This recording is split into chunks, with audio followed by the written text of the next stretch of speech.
વાલી મંડળના પ્રતિનિધિ અને તમે છો. મમ્મી તું એટલે તું જ આવું લખ્યું હોય ત્યારે સીધી વાત છે કે મમ્મીનો કોઈ વિકલ્પ નથી, પપ્પા પણ નહીં, રાઈટ?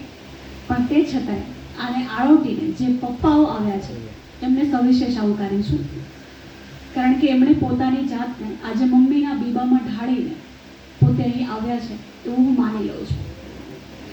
એક રિક્વેસ્ટ છે કે આ કાર્યક્રમ આખો લેક્ચર રેકોર્ડ થઈને સચવાઈ રહે એવો ઉપક્રમનો પ્રયત્ન કરીએ છીએ. એટલે તમારી પાસે જે મોબાઈલ હોય એને તમે સાયલન્ટ મોડ પર રાખશો કે જેથી એક પણ વાર ડિસ્ટર્બ ના થાય. અને આપણે ફરી પાછું હું પોતે પણ એને જોઈને અને એમાં શું વધારે રહી ગયું છે અથવા તો શું વધારે સારી રીતે થઈ શકે એને હું મારી પોતાની ચકાસણી કરી શકું અને ક્યારેક આપણે પણ ઉપયોગમાં લઈ શકીએ એ હેતુથી. આટલી વિનમ્ર સૂચના સાથે આપણે સીધા મુદ્દા ઉપર આવીએ છીએ. 9:05 થઈ છે, 10 વાગ્યાનો સમય છે અને એવું પત્રમાં લખ્યું હતું કે મમ્મી સમયસર આવશે, કારણ કે પછી મારે પણ બીજા બહુ બધા કામ હોય છે ને.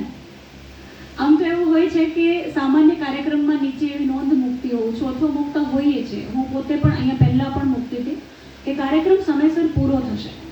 પણ મને એમ થયું કે નહીં, બાળકની જગ્યાએથી જ્યારે કાગળ લખીએ છીએ તો બાળક પાસે બહુ બધા બીજા કામો હોય. આમ તો સીધી ભાષામાં કે તમારી પાસે બહુ બધા કામો હોય અને ઇન શોર્ટ કે કાર્યક્રમ સમયસર પૂરો તો થશે જ. તો હવે આપણી પાસે જે મિનિટ બચી છે એમાં એક તો પહેલાં મને એ કહો કે તમારામાંથી કેટલા લોકોએ આ પત્ર વાંચ્યો અને એકથી વધારે વાર વાંચ્યો? That's great. તો એકવાર તમારા માટે જોરદાર તાળીઓ અને મારા માટે પણ. હું પહેલાં સેલ્ફ એપ્રિશિએશન લઈ જ લઉં કેમ કે તો મને વધારે મજા આવે. ઓકે, એક ઘટનાથી શરૂ કરીએ, ગૌતમ બુદ્ધની વાતથી. ગૌતમ બુદ્ધનો એક નિયમ હતો કે જે ગ્રામમાં, જે ગામડે ભિક્ષાટન માટે કે યાત્રા માટે નીકળ્યા હોઈએ એ ગામમાં 3 દિવસથી વધારે રોકાવું નહીં.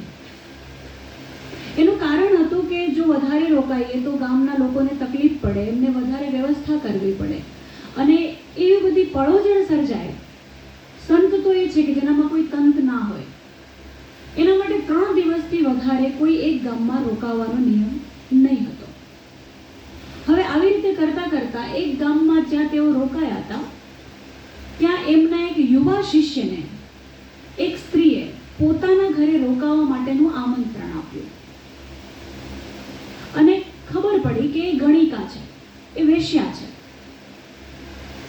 એ યુવાન શિષ્યએ સ્ત્રીને કહ્યું કે મને વાંધો નથી, પણ એકવાર હું મારા ગુરુને પૂછી લઉં. એ સ્ત્રીએ પૂછ્યું કે કોઈ આમંત્રણ આપે, આદરપૂર્વક આમંત્રણ આપે અને 3 દિવસ રોકાવાનો તો નિયમ છે આમ પણ, તો છતાંય તમારે તમારા ગુરુને પૂછવું પડે. એ શિષ્યએ કહ્યું કે મને ખબર છે, મને વિશ્વાસ છે કે મારા ગુરુ ના નહીં પાડે, પણ એમને પૂછવું એ મારી નૈતિક અને ઔપચારિક ફરજ છે. હું પૂછીને આવું. શિષ્યએ કહ્યું ગૌતમ બુદ્ધને કે ગુરુદેવ, એક સ્ત્રી જે પોતે વેશ્યા છે અને એણે મને બહુ જ આદરપૂર્વક આમંત્રણ આપ્યું છે કે 3 દિવસ હું એના નિવાસ પર એની સાથે રોકાઉં, મારે શું કરવું જોઈએ? ગૌતમ બુદ્ધે કહ્યું કે એટલું આદર અને પ્રેમથી કોઈ આમંત્રણ આપતું હોય તો સ્વીકાર કરવો જ જોઈએ, એનો અસ્વીકાર ના થાય. શિષ્ય ત્યાં રહેવા માટે ગયો. માનવ સમાજ હંમેશા માનવ સમાજ જ રહ્યો છે, એવું નથી કે આજે એવું છે કે પહેલા એવું હતું. એટલે બીજા બધા જે શિષ્યો હતા એ લોકોના મનમાં એટલા બધા પ્રશ્નો થયા, એટલી બધી જિજ્ઞાસા થઈ, એટલી બધી ઉત્સુકતા થઈ, એમને તો એટલો બધો ગુસ્સો પણ આવ્યો. ગૌતમ બુદ્ધ પર પણ પ્રશ્નો થયા એમને તો, જે આજ દિન સુધી જે ગુરુ છે એમના, એ ગૌતમ બુદ્ધ પર પણ એ શિષ્યોને પ્રશ્ન થવા લાગ્યા. આવું થોડી હોય, વેશ્યાના ઘરે થોડી રોકાવા દેવાય, અને એ પણ આટલા યંગ સાધુને. આ હવે હાથમાંથી ગયો. એટલે એ શિષ્યો આખો દિવસ રાત એ ઘરની ચોકી કરે, બારીમાંથી ડોક્યું કરવા કોશિશ કરે, બારણાની આડસે ઉભા રહીને સાંભળવાની કોશિશ કરે અને મૂળ કે ચારે બાજુ સીસીટીવી કેમેરાનું કામ કરે. આજની ભાષામાં પહેલી રાત દિવસે એ લોકોએ કીધું કે આ હવે હાથમાંથી ગયો, આજે આમાંથી સંગીતના સુરો નીકળતા હતા. બીજી રાત પછી એમણે કીધું હવે તો સાવ ગયો, આજે તો નૃત્યના અવાજો આવતા હતા. ત્રીજી રાત પછી એ લોકોએ સવારે નક્કી કર્યું કે હવે આ પાછો નહીં જ આવે, કારણ કે તો આજે સાથે ગાવા અને નૃત્ય કરવાના અવાજો આવતા હતા. નિયમ પ્રમાણે 3 દિવસ પૂરો થયો એટલે નક્કી હતું કે દિવસમાં એકવાર અથવા તો જે દિવસે નીકળવાનું છે એ દિવસે ગામના એક નિશ્ચિત સ્થળે બધા સાધુઓ ભેગા થશે અને ત્યાંથી નીકળશે. અન્યત્ર જવા માટેનું પ્રસ્થાન ત્યાંથી થશે. હવે ગૌતમ બુદ્ધ પણ ત્યાં ઊભા હતા, બધા શિષ્યો ઊભા હતા અને એ લોકો અંદર અંદર જાણે કે શરત લગાવી રહ્યા હતા. આમ તો નહીં જ આવે, આપણને તો ખબર જ છે, પણ ગૌતમ બુદ્ધને બહુ વિશ્વાસ હતો ને ગુરુદેવને બહુ વિશ્વાસ હતો, એટલે જોઈએ કે આજે એમનો વિશ્વાસ ક્યાં જાય છે. જેમ જેમ સમય વધવા લાગ્યો એમ એમ એમની ઉત્સુકતા વધવા લાગી કે હવે આવશે કે નહીં, આવશે કે નહીં. અને થોડી વાર પછી એ યુવાન સાધુ તો આવતો દેખાયો, એની પાછળ એક સ્ત્રી પણ આવતી દેખાઈ અને ભગવા વસ્ત્રમાં. વાતનો મુદ્દો એ છે કે વિશ્વાસ, જ્યારે તમને ખબર હોય કે તમે શું કરી રહ્યા છો, જ્યારે તમને તમારી યોગ્યતાની અને તમારી ભૂમિકાની બરાબર ખબર હોય, ત્યારે તમે નથી વટલાઈ જતા, સામેવાળું પરિબળ બદલાઈ જતું હોય છે. એક વેશ્યા ભગવાનના વસ્ત્રમાં આવી ગઈ. નૃત્ય કરવું એટલે એના કેવા અર્થઘટનો લેવા, એ તો વ્યક્તિની પોતાની વિશ્વસનીયતા અને પોતાની ચોકસાઈ પર આધારિત છે. બે વ્યક્તિ સાથે ગાઈ રહી છે એટલે એવું કેવી રીતે નક્કી થાય કે સાધુ જ વૈશ્યાના કામમાં પલટાઈ જશે? જે પ્રભાવશાળી છે એના તરફ બીજું પલટાઈ જશે. એટલે પેરેન્ટિંગના સંદર્ભે વિશ્વાસ મૂકવો એ બહુ મોટી જવાબદારી છે. તમને ખાતરી હોય, ઘણીવાર શું થાય છે કે આપણે કહીએ છીએ મને ખબર છે તું ખોટું બોલે છો, તમને ખબર છે આવું કહીને તમે શું શું કરો છો, આવું કહેતી વખતે તમે જાતે જજ બની ગયા છો, તમે ન્યાયનો નિર્ણય લઈ લીધો છે અને તમે એને નિર્ણય સંભળાવી દીધું છે કે તું ખોટું જ બોલે છો. બીજું, તમે એને સંભળાવી દીધું છે, જણાવી દીધું છે કે તમને એના કર્મોમાં કોઈ વિશ્વાસ નથી, તમને તમારા બાળકમાં કોઈ વિશ્વાસ નથી. કોણ ખોટું છે અને કોણ સાચું છે એના કરતાં શું સાચું છે અને શું ખોટું છે એ દિશામાં જ્યાં સુધી આપણે નહીં જઈએ ત્યાં સુધી બાળક પાસે નૈતિકતાની અપેક્ષા રાખવી અને એને સાબિત થવું એ એટલું જ શક્યતા ભરેલું છે જેટલું ઇન્ડિયાની સામે પાકિસ્તાનનું જીતવું.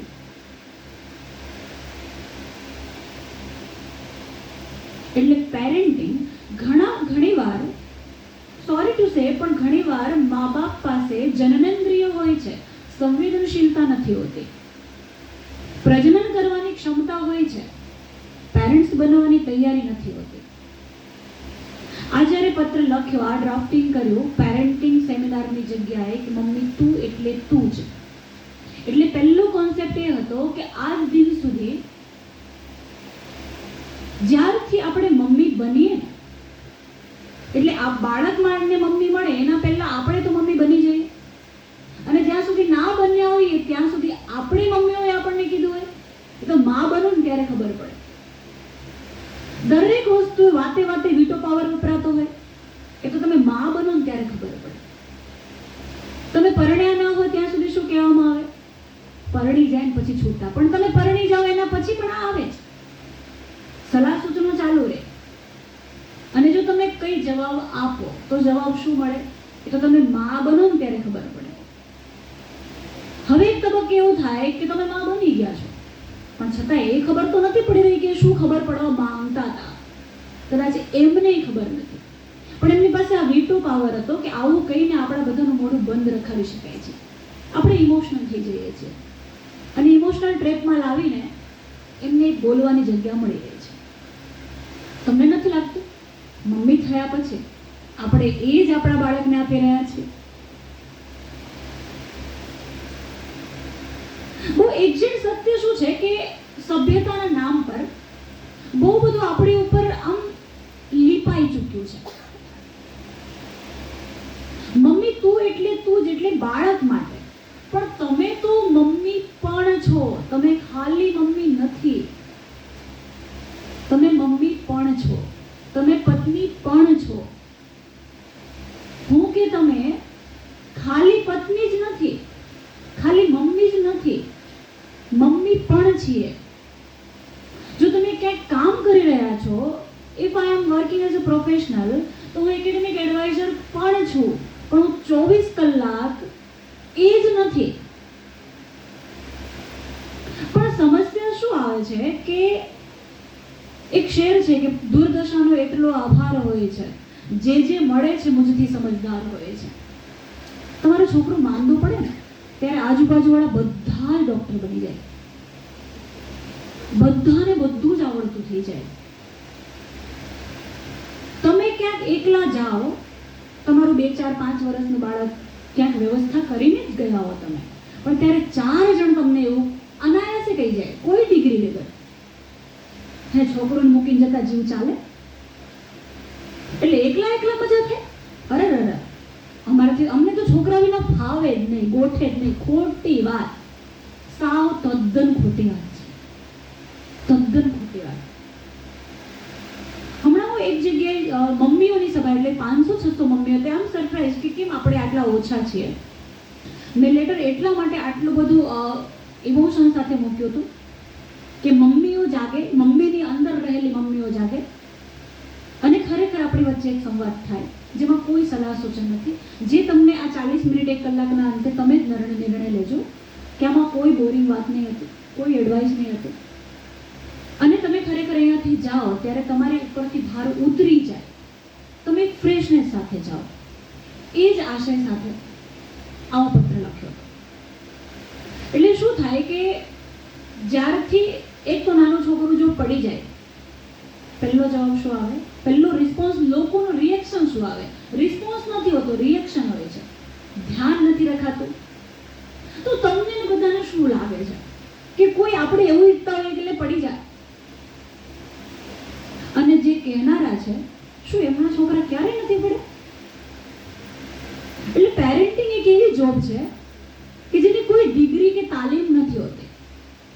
બીજું, એમાં ગમે તેટલી ભૂલો કરો, કોઈ તમને નોકરીમાંથી કાઢી નથી મૂકતું. એટલે ગ્રાન્ટેડ પણ છે અને ડિફિકલ્ટ પણ છે. ટોટલી અનટ્રેન્ડ લોકો છે. પ્રજનનની ક્ષમતા તો કુદરતી શરીરને આપી છે. પેરેન્ટિંગની તો કોઈ તાલીમ કોઈએ કરી નહીં. પોતે જે મળ્યું એમાં મહદઅંશે જે નહીં ગમ્યું એ જ વધારે અંદર રહ્યું અને એ જ વધારે સંક્રાંત થતું ગયું. ખબર પણ નહીં પડી, કારણ કે વિચારવાનો સ્પેસ નથી આપણી પાસે. અને બીજું હોય તો કઈ રીતે વિચારીએ એનું કોઈ અધિકૃત વ્યક્તિ તો હોવો જોઈએ ને. આપણને ખબર પડતી હોય, આજુબાજુવાળા જ્યારે સલાહ આપતા હોય ત્યારે ખબર છે હવે તમે તમારું સાચું, મનમાંથી આ જ નીકળતું હોય અને નીકળે, સ્વાભાવિક છે. કારણ કે જે પોતાના બાળક પર નથી કહી શકતા એ આપણને કહી જાય છે, આપણને ખબર હોય છે. એટલે પહેલી તો વિશ્વસનીયતા, કે મારા બાળકમાં હું વિશ્વાસ મૂકું. ખબર હોય કે ખોટું બોલશે તો વધારે મૂકવું. આ કોના જેવું છે ખબર? જ્યારે તમે કોઈ સભાનતાપૂર્વક કોઈને તમે બહાર જવાના હો અને તમારા ઘરની કિંમતી વસ્તુ આપી જાઓ છો કે બીજા કોઈને, અત્યારે તમે શું કહો છો, બીજા કોઈને અપાય એમ નથી, અને તમારી ઉપર તો જાત કરતા વધારે ભરોસો છે. તમારી પાસે હશે ત્યાં સુધી અમે અમારે ઘરમાં હોય એના કરતા વધારે નિરાંતે રહીશું. તમારી પાસે હોય, તમારા હાથમાં આપ્યું એટલે હવે અમને ચિંતા નહીં. કેટલા કન્સર્નથી તમે એને આંખમાં આંખ નાખીને, એનો હાથ પકડીને પોતાના ઘરેણા આપો છો. તમે પછી ફરવા જવામાં એકચ્યુઅલી નિરાંત અનુભવો છો, અને એ વ્યક્તિ જેના હાથમાં તમે આ ઘરેણું સોંપ્યું છે એની ઊંઘ ઉડી જાય છે, કેમ કે તમે એનામાં વિશ્વાસ મૂક્યો છે. આવો વિશ્વાસ પેરેન્ટિંગમાં પાયાની વસ્તુ છે કે પોતાના બાળકમાં મૂકવી. મારો 5 વર્ષનો દીકરો છે.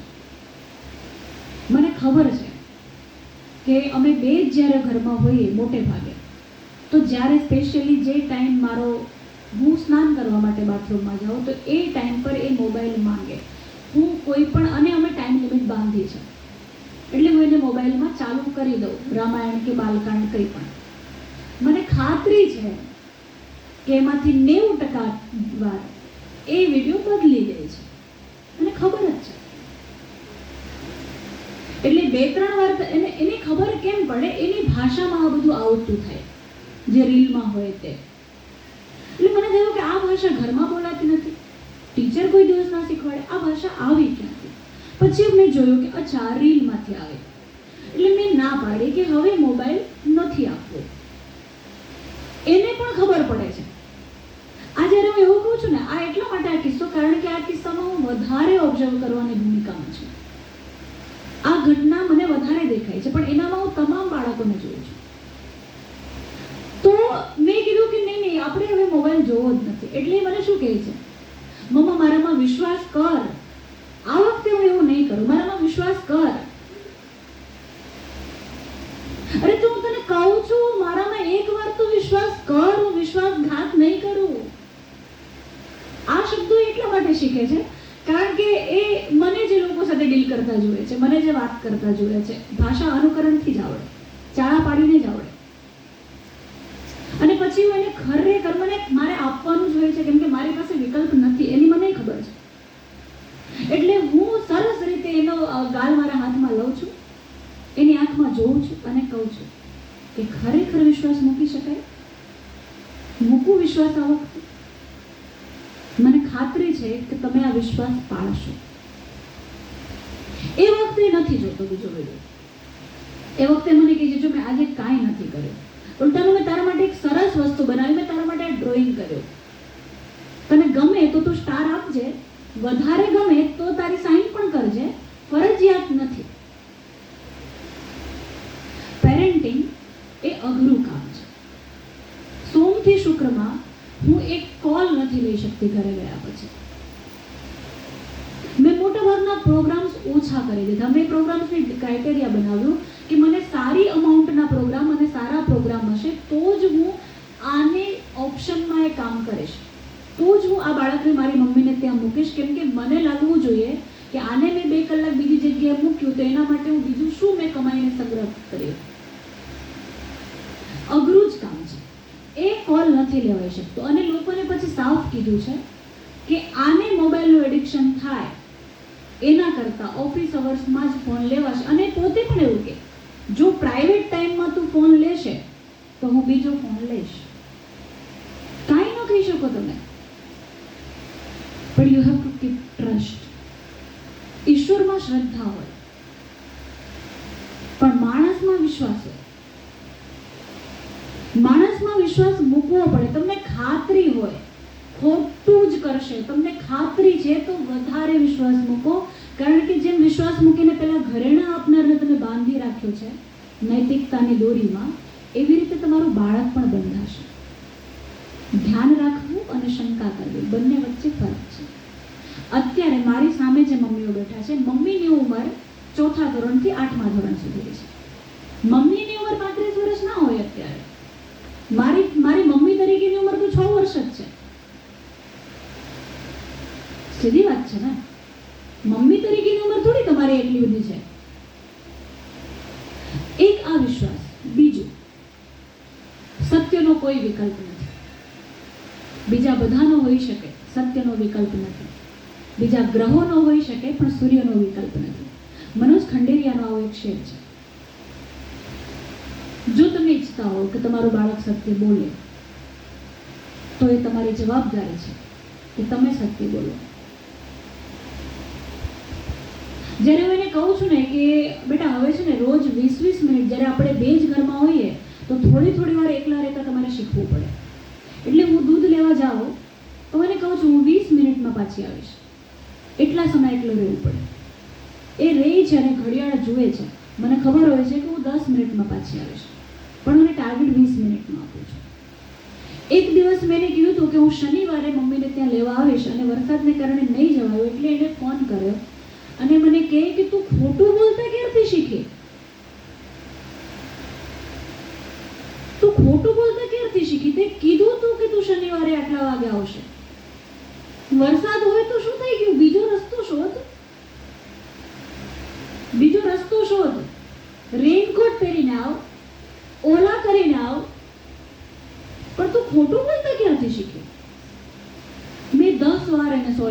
જેન્યુઅનલી કીધું. ફાઇનલી કન્વિન્સ કે અચ્છા ઠીક છે, જો આટલી બધી વાર કહે છે તો ખોટું તો નહીં જ બોલતી હોય. તમે જ્યારે એને એવું કહો ને કે કંઈ નહીં બહાર જઈને આ લઈ દઈશું, તો ખોટું ન બોલો. ખોટું બોલવાનું કારણ શું હોય છે? કેમ કે આ ખોટું બોલવાથી શું થાય છે ખબર છે? ખોટું બોલવાથી એ થાય છે કે તમે એને જાણે અજાણે ખોટું બોલવા માટે પ્રેરિત કરી રહ્યા છો, અને પછી તમે ધડામ દઈને કહો છો તું ખોટું બોલે છે. એ ખરેખર ખોટું બોલી રહ્યા છે. કેટલાક કારણો બાળકોમાં જન્મે છે. આમ તો મને જે સમજાયું છે કે બાળક ક્યારેય ખોટું નથી બોલતું, એ નથી બોલતું. ખોટું છે ને એક આડ પેદાશ છે. દાખલા તરીકે, એક તો પેરેન્ટિંગની પહેલી નિયમ સાંભળવું, પૂરી ઇજ્જતથી સાંભળવું. દુનિયામાં સૌથી વધારે નાજુક, ફ્રેશ, એનર્જેટિક, કિંમતી મારી અને તમારી પાસે કશુંક છે તો એ તમારું બાળક છે. હા, એક વાર તો એ મને કેવી દલીલ કરે, મેં એવું મેં એને એકવાર મેં એના હાથ પર માર્યો ગણતરી સાથે, કેમ કે મારે એક આર્ટિકલ પૂરો કરવો જ તો લખીને, અને ભાઈને રમવું જ હતું. એટલે મેં કર્યું કે ચલો હું અહીંયા મારું છું જેમાં વાગશે, પણ આમ વાગશે નહીં. એટલે એ છંછેડ રીસાયા પછી મને કે તું મારી સાથે આવું કઈ રીતે કરી શકે? હું તારા જ પેટમાં રહ્યો હોઉં તો તું મારી સાથે આવું કઈ રીતે કરી શકે? તું મને મારતા ક્યારથી શીખી? તું ક્યારેય મારતી નહોતી, તો તે માર્યું કેમ? હું તારા જ પેટમાં રહ્યો હોઉં તો હું આવો છોકરો હોઈ શકું જે ખરાબ કામ કરે? એન્ડ યુ વિલ રિયલાઇઝ કે તમારી દરેકે દરેક બાબત સૌથી, તમે શું ઈચ્છો છો કે કોઈ તમને મહત્વ આપે? રાઈટ, આપણે બધા ઈચ્છીએ છીએ ને, અને એ મહત્વ આપી રહ્યો છે.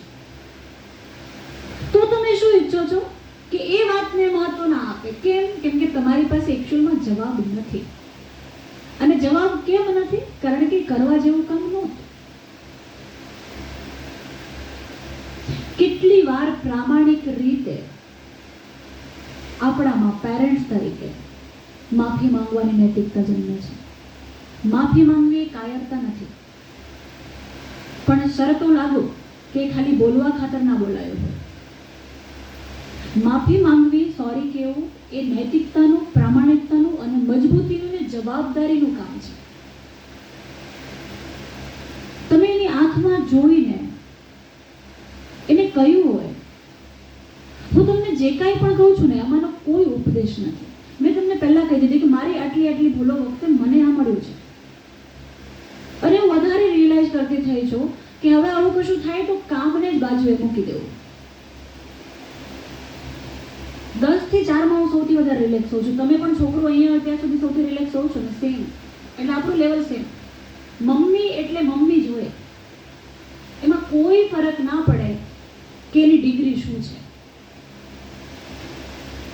મમ્મી મમ્મી જ હોય 10 થી 4 માં, કેમ કે એના ટીચર્સ પાસે હોય. હું સૌથી વધારે રિલેક્સ હોઉં.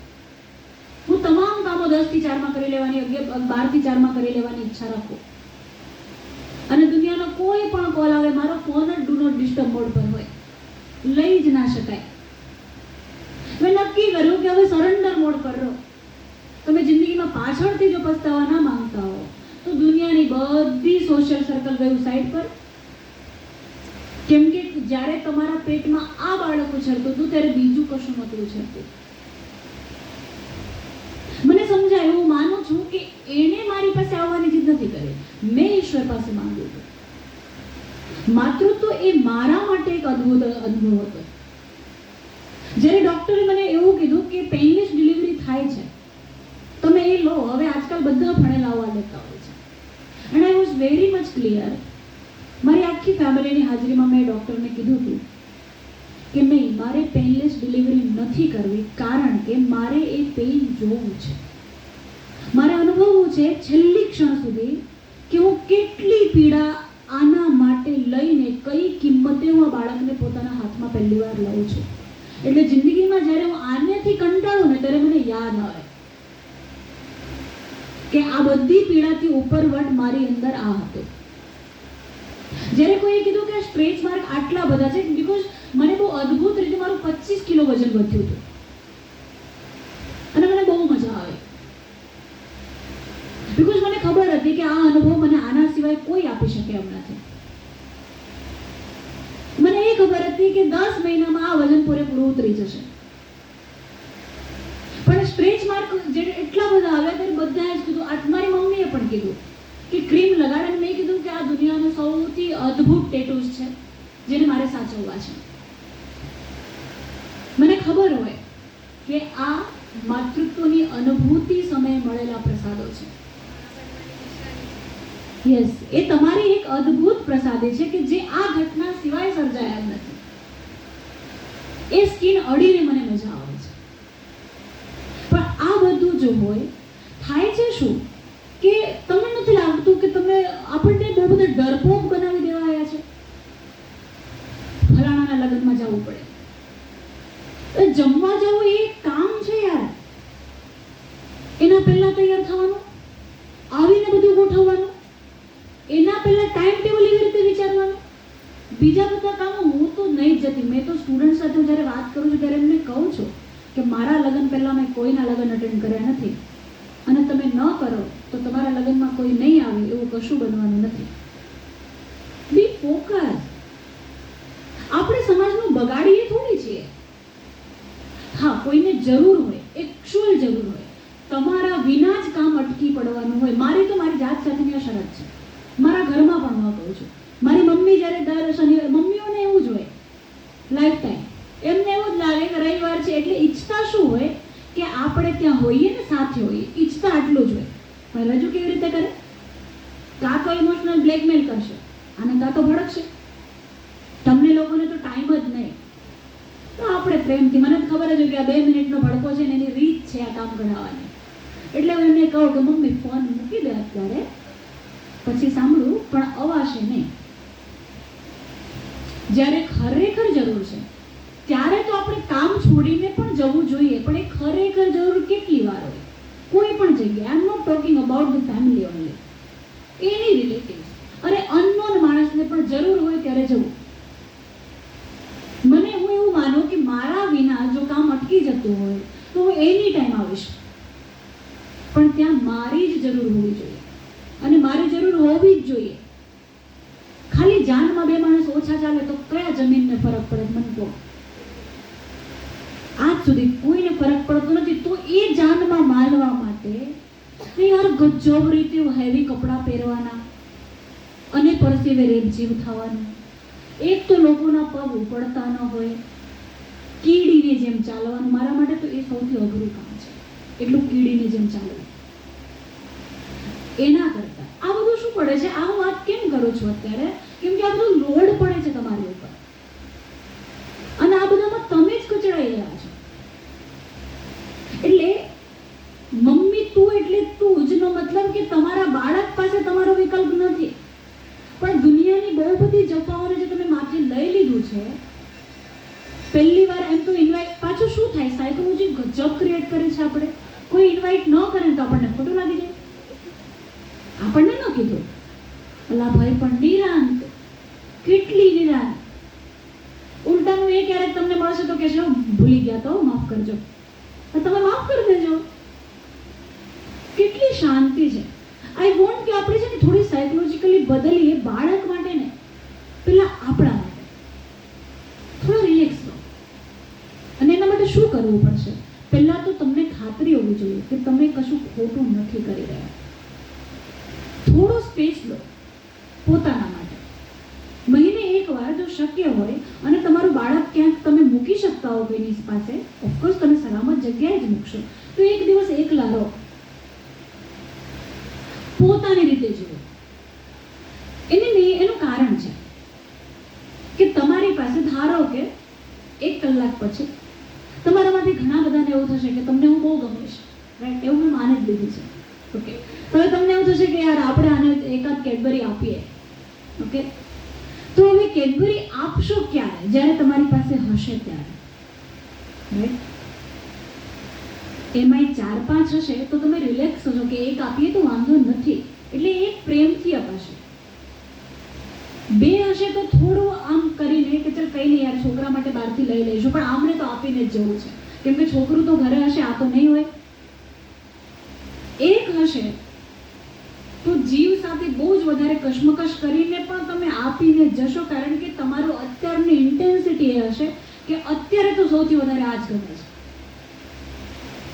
પણ હશે જ નહીં તો શું કરશો? તમે રિલેક્સ હશો તો સામે મળશે ને કઈ. તમે મમ્મી પણ છો, મમ્મી જ નથી દુનિયામાં, ખાલી તમે પત્ની પણ છો.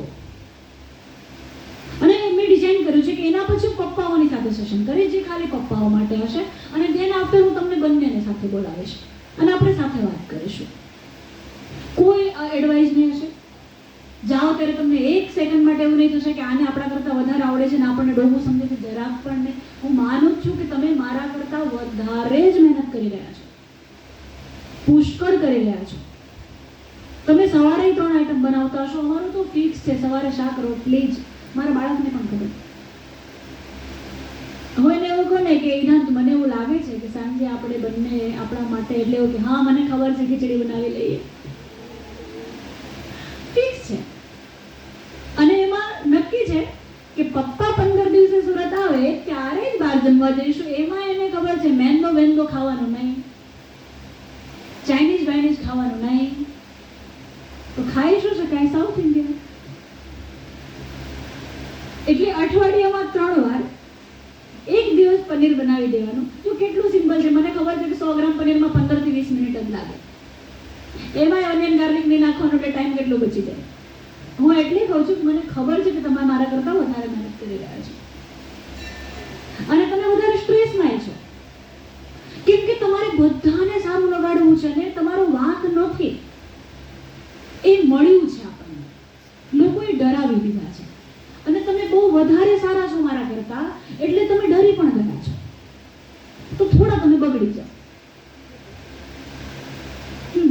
થોડા તમે બગડી જાઓ, થોડા તમે પાંદડા ખોલી નાખો. થોડું પાંજરું મોટું નથી કરવું, પાંજરાને થોડું તોડી નાખવું છે, કોઈના માટે નહીં. હું તમને ગેરંટી સાથે કહું છું કે તમારો આત્મવિશ્વાસ એનાથી જ વધે છે જે દિવસે કોઈ તમારા બાળકના વખાણ કરે છે.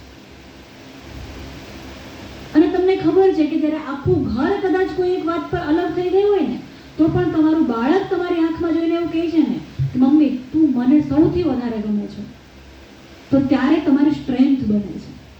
તો આ સ્ટ્રેન્થ કરતા પાંદડાઓ પર આટલું બધું ભારણ કેમ આપો છો? કેમ આટલા બધા દુઃખી થાવ છો? દુનિયાનું કોઈ પણ કામ હોય, જે મિત્રો નથી આવ્યા અમને કહેજો, તમને લાગે તો. હું ખાલી કહું છું એટલા માટે નહીં કે દુનિયાનું કોઈ પણ કામ હોય, એક દિવસ હસબન્ડને કેવું બહારથી ફરસાણમાંથી ઈડડા ઢોકળા ખાઈ લે, આમ પણ તમારા કીધા વિના બહાર નથી ખાતા એવું તો છે નહીં ને, તો ખાય એક દિવસ વધારે. એડલ્ટ વ્યક્તિ છે દોસ્ત, બાળક થોડું છે તમારું યાર, એડલ્ટ છે, તમારા કરતાં 2 વર્ષ વધારે મોટું, તમારા કરતાં વધારે ફરે છે. એને તો તમે 4 સવાલ નથી પૂછી શકતા કેમ કે એમને કામ હોય છે, તમારે તો કામ હોતું નથી. એવું જ થાય છે ને. એટલે મેં પહેલા કીધું હતું કે મમ્મી એટલે મમ્મી જ, મેં એવું ટાઇટલ એટલે જ રાખ્યું છે. એટલે જે પપ્પાઓ મમ્મીના બીબામાં પોતાને મૂકીને આવ્યા છે એમને હું સવિશેષ આવકારું છું. આવું પણ મેં એટલે જ કહ્યું, એટલે તમે એને મમ્મી તરીકે સાંભળો. દરેક પપ્પા આવીને 4 સવાલ આપણને પૂછે, આ કર્યું તે કર્યું, આપણે ન પૂછાય, એમની પાસે બહુ કામ હોય. પપ્પાઓ સાથે વાત કરીશ ત્યારે પપ્પાઓને 1 કલાકને અંતે આમ ડેમ શ્યોર કે જેટલા હાજર છે એટલા બીજા મિત્રોને કહેજો કે આ વર્ઝન ત્યારે મારું નહીં હશે, ત્યારે કમ્પ્લીટ પપ્પાના વર્ઝનમાં હશે. અને 1 કલાક પછી તમે પપ્પાઓ ખરેખર એવું પાક્કું નક્કી કરીને જશો કે આજ કરતાં વધારે સારું પપ્પા હોવાનો ગૌરવ તમને બીજે ક્યારેય નથી અનુભવાયો. એટલે આજે તમે મમ્મી તરીકે જ સાંભળો. પાછું રિઝલ્ટ ન આવે તો જવાબદારી કોની? કોની? બિંદાસ બોલો. હા. અને જો આવે તો મોરના ઈંડા ચિતરવા ન પડે. પહેલી વસ્તુ તો મોરના ઈંડા હોતા જ નથી, ઢેલના ઈંડા હોય છે. For your kind information B aware, મોરના ઈંડા હોતા જ નથી, ઢેલના ઈંડા હોય છે. પણ નહીં, અટક આપણે કોની આપીએ? આપણે નામ કોનું આપીએ? હું તો છે ને જ્યારે કોઈ એવું કહેતું ને કે કોના જેવું દેખાશે, મેં તો નક્કી જ કરી લીધું હતું, ડિઝાઇન જ બનાવી લીધી હતી, આપણા જેવું જ દેખાવું જોઈએ. નામે એનું, અટકે એનું લે, આમ જોઈને જ ખબર પડી જવી કે આ રશ્મિનો દીકરો છે. એવું તો આપણું હોવું જોઈએ ને યાર. ન હોય તો દુઃખી ન થતા એમાં. તો તમારી પાસે બીજું ઓપ્શન છે, તમે એમ કહેજો અમે તો એટલી ઉદારતા દાખવી કે દેખાવે તમારો આપ્યો. આમ આ પ્રશંસાની બાબતમાં છે ને કોઈ કરે કે ન કરે, આત્મનિર્ભર તો બની જ જાઓ. મેં પહેલી જ વાર મને કીધું મને પોતાનું એપ્રિસિએશન હું લઈ લઉં છું, લઈ જ લેવું. જ્યારે on a very serious note now, શું થાય છે કે જ્યારે કોઈ આપણને સપોર્ટ ન કરતો લાગે ને ત્યારે આપણે થાકી જતા હોઈએ છીએ, આપણે તૂટી જતા હોઈએ છીએ, આપણે પોતાની જાતને પણ મૂકી દઈએ છીએ. પણ શું કરવું હવેથી? કોઈ જ્યારે સપોર્ટ ન કરે ને ત્યારે તમારી સાથે 24 કલાક કોણ હોય છે? કોણ હોય છે? તમારી મમ્મી હોય છે 24 કલાક, તમારું બાળક હોય છે તમારા માટે 24 કલાક, તમારા પતિ હોય છે તમારા માટે 24 કલાક, જીવન સાથી વાળા તમે પોતે. તો ત્યારે આપણે પોતે પોતાને તો સપોર્ટ કરવો જ. જ્યારે બીજું કોઈ સપોર્ટ ન કરતો હોય ત્યારે પોતાને સૌથી વધારે સપોર્ટ કરવો, પોતાના માઇન્ડને સૌથી વધારે રિલેક્સ રાખો. અને તમારો અધિકાર છે કે તમે દિવસમાં અડધી કલાક પોતાનો ચોરી શકો, કશું પણ કર્યા વિના. અને તમારી જવાબદારી પણ છે જે તમારી સાથે 24 કલાક રહી છે એના માટે. અઠવાડિયામાં 2 કલાક તમારા પોતાના હોય એ તમારો અધિકાર અને જવાબદારી. હું ખાલી અધિકારની વાત નહીં કરતી, તમારી જવાબદારી છે. મહિને 1 દિવસ લેવો એ તમારી જવાબદારી છે, કેમ કે તમે આખા ઘરને 29 દિવસ આપશો, એના માટે 1 દિવસ તો સેલરી લેશો કે નહીં? આ સેલરી છે, લો. ઘણી બધી વાર એવું બનશે, મારી સાથે રોજ બને છે, હું તમને કહું છું. હવે મેં છોડી દીધું છે એટલે લોકોને ખબર પડી ગઈ આને કહેવાનો કોઈ મતલબ નથી. પણ આપણે ગયા હોઈએ, તમારું છોકરું તો 2 વર્ષનું નહીં, હું ત્યારે બી લેક્ચર કે પ્રોગ્રામ માટે આવતી હતી, તો તમે એને એકલા મૂકીને આવો, તમારો જીવ ચાલે? હાય હાય અમારથી તો રહેવાય નહીં, એવી કોઈ માં હોય આપણે જ નથી જોઈ. તો શરૂઆતમાં લાગતું કે ગજબ લોકો છે યાર. પછી મારે તો એવું પણ થયું કે હું 3-4 વર્ષના બચ્ચાને મૂકીને લોકડાઉનમાં અમદાવાદ રહી હોય મારે ત્યાં ભણવા માટે, અને મારી મમ્મી ત્યાં મેં એને મૂક્યો હોય. આપણો જીવ બળતો જ હોય, આ આપણને ખબર જ છે. માં એ માં જ હોય. પણ તમે જે પ્રોફેશનમાં હો, સામે જ્યારે 5000 ઓડિયન્સ બેઠી હોય તો તમારી જવાબદારી છે, 5000 તમારી જવાબદારી આવ્યા છે. તમે એમની સામે તમારા રોદણા ના રડી શકો. એવી તમને જગત જ્યારે લોકો તમને પેમેન્ટ આપતા થાય છે એટલે કિંમત આપે છે, રાઈટ? જ્યારે લોકો તમારા માટે કિંમત આપતા થાય છે એની કિંમત તમે ચૂકવવાની તૈયારી ઓલરેડી પહેલેથી તમારે કરી દેવી પડે. તો પબ્લિક પ્લેસમાં તમે આવ્યા એટલે એની અંગત કિંમત તો ચૂકવાશે જ. બધા જ એવું કહેતા હતા, પણ મને એટલી ખબર હતી કે કૃષ્ણ ક્યાં ઉછરે ને એ કૃષ્ણની પોતાની નિયતિ હોય છે. એ દેવકીને ત્યાં જન્મે અને યશોદા પાસે ઉછરે, એ જ એને કૃષ્ણ બનાવવા માટે જરૂરી હોય છે. એટલે ગિલ્ટમાં ન રહેવું, ક્યારેય અપરાધ ભાવમાં ન રહેવું. તમને દુનિયાની કોઈ પણ વ્યક્તિ એવું કહે ને કે તમારી પોતાની જવાબદારી, તમે એને ક્યાં મૂકો, અરે સાઈડમાં ગયું બધું, જેને જે બોલવું હોય તે બોલે. એમના પોતાના બાળક એમનાથી દૂર રહીને ખુશ હોય એવા લોકો તમને આ સલાહ આપતા હશે. જે એવું તમને રોજ કહે છે ને કે આયા તમે આખો મહિનો તમારી મમ્મી પાસે મૂકી આવ્યા વેકેશનમાં, એટલે તમારે લોકો મજા કરવી હોય એટલે ને તમારી મમ્મી પણ એકવાર કહે ને તો એ ન સાંભળવું, બિંદાસ ન સાંભળવું અને મજા જ કરવી. કેમ કે તમને ખબર છે ને કે તમે સલામત જગ્યાએ મૂકીને આવ્યા છો, તમને ખબર છે ને કે તમે કેમ મૂકીને આવ્યા છો. બાળકના જીવનમાં અનુભવ એને ઘડવા માટે જરૂરી છે. અને તમે વિશ્વાસને મૂક્યો છે, તમને તમારામાં ખાતરી છે, તમારા બાળકને તમારામાં વિશ્વાસ છે. ત્રીજી વ્યક્તિની કઈ ડિગ્રી છે તમને આવી સલાહ આપવા માટે? મેં તો ત્યારથી એ ક્લિયર કરી દીધું હતું મગજને કે કૃષ્ણ દેવકીને ત્યાં જન્મે અને એ જ રાતથી યશોદાને ત્યાં ઉછરે, એ જ રાતથી.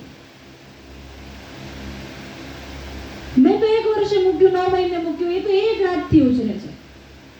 યશોદાને ફરિયાદ નથી તો ગામ આખાને શું લેવા દેવા?